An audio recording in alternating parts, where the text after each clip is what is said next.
There's a ton of information already out there on how to make money as an entrepreneur, but then what? Where do you put it? Or better yet, how do you not spend it and make sure you always have enough money to pay your bills? Let's talk about cash flow management.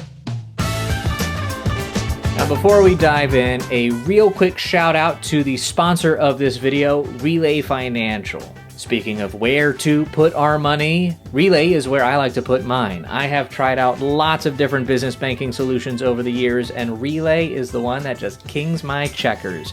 You can learn more about why I believe they double jump over the competition by watching my full video review right here. And watch to the end of this video to learn about a new feature they just released to help you get even more out of your hard-earned cash. But first, whether you use Relay or another business banking platform, use one. Rule number 1, do not mix and mingle your business and personal finances. Whatever money you make as your business, put that in a separate account. And whatever money you spend for your business, pay that out of this separate account.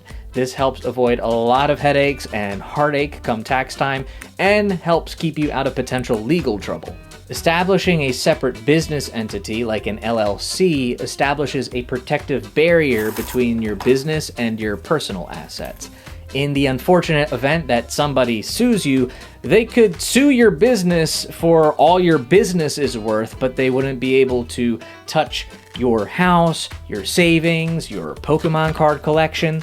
But if you throw all of your business income into the same bucket you use to buy groceries and streaming services, and you use the same credit card to pay for socks and then accounting software, where is this line?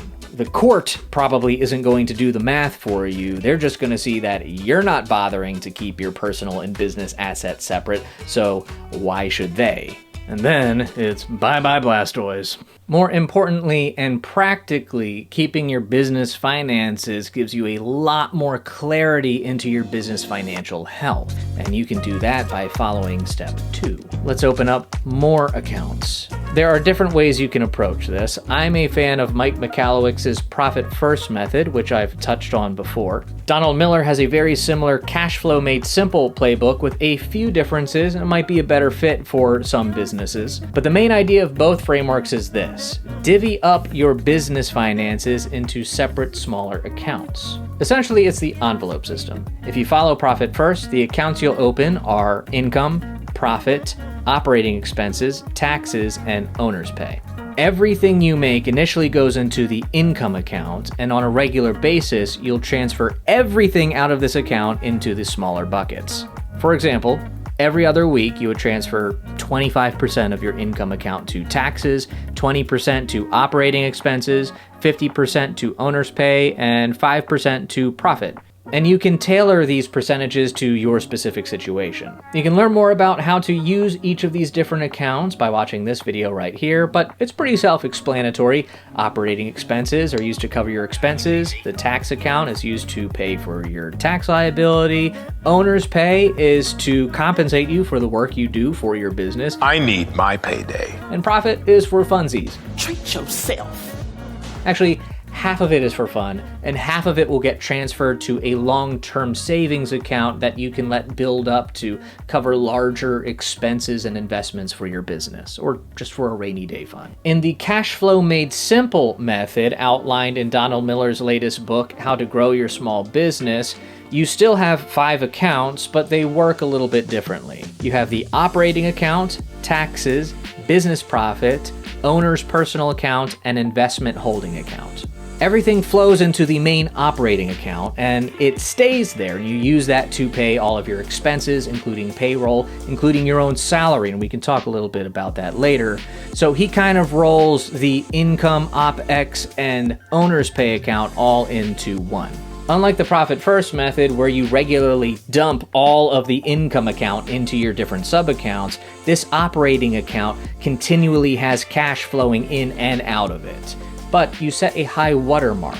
If this account accumulates more than, say, $8,000, enough to cover all of your expenses and your payroll, you transfer the excess into your different accounts.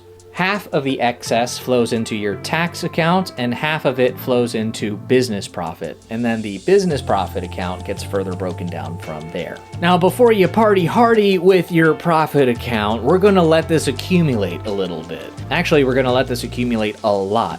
Donald Miller recommends setting the high water mark on your profit account to 6 times that of the high water mark on your operating account.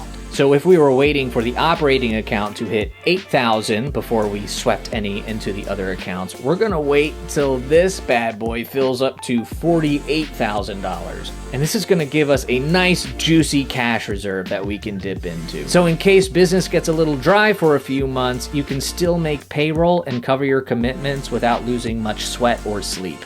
It's a pretty conservative move, but it's a wise move. Before you blow your cash on a Countach, use your profit to buy you some peace of mind.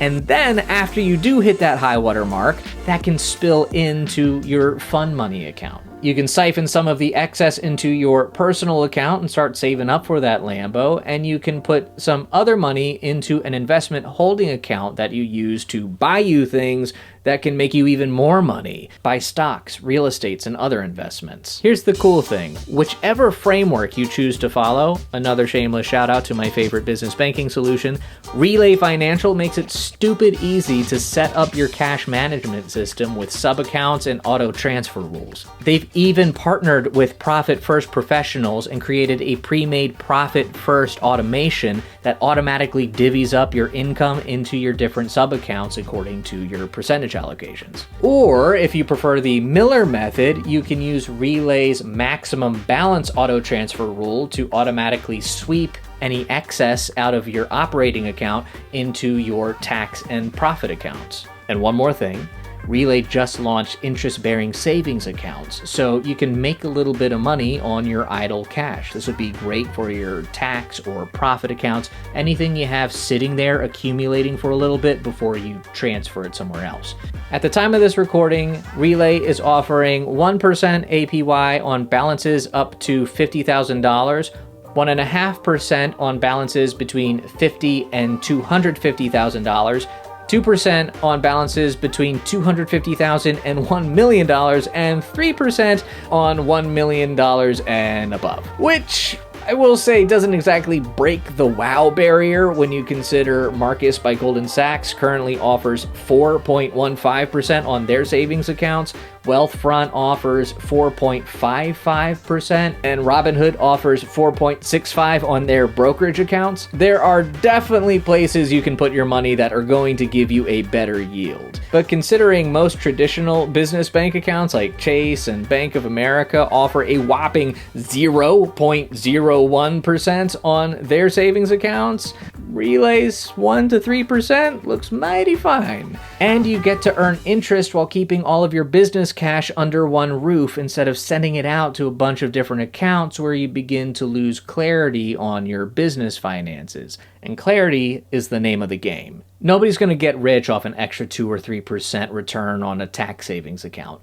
What will make you rich is understanding your money, where it is, and what it's doing. So which cash flow management system is best for you? I know you hate to hear it, but it depends. I really like them both, and I apply concepts from both in different ways across my different businesses. I will say, I think Profit First might be a better place to start for most people. And I really like Mike Michalowicz's philosophy of prioritizing profit and rewarding yourself for the work you put into your business, even in its early stages. Treat yourself. I mean, Miller's approach is really smart, it's really safe, but it essentially has you waiting until you save up a 6-month emergency fund before you can tap into any fun money. But don't misunderstand, both of these cash management frameworks are going to get you paid. They treat owner's pay, owner's compensation separate from profit. And the way you want to pay yourself, I think, is going to help you decide between these two frameworks. Again, Profit First is very accommodating to just about any situation, but especially for people just starting out. If you're a sole proprietor or an LLC that isn't set up as an S-Corp, anybody who's going to take their pay as a simple draw. Whereas the Cash Flow Made Simple method I think it assumes that you're set up to pay yourself as a W-2 employee as you would in an S-Corp, or a guaranteed payment as you would with a partnership. There are tax benefits to paying yourself this way, and that's why this method doesn't take out money for taxes until after you've paid yourself, as opposed to the profit first method that sets aside taxes as a percentage of top line revenue. But like I said, it's really flexible, it's accommodating. You can increase or decrease that percentage based on your expenses and how you want to handle your compensation. I realize this is starting to get a little much. I don't want to get into the grittiness of all the nitties right now, but let me know in the comments if you'd like me to do a video covering the different ways you can pay yourself from your business. I want to wrap up by emphasizing the importance of getting some sort of cash management system in place. It could be profit first, it could be cash flow made simple, it could be a hybrid of the two, it could be something completely different.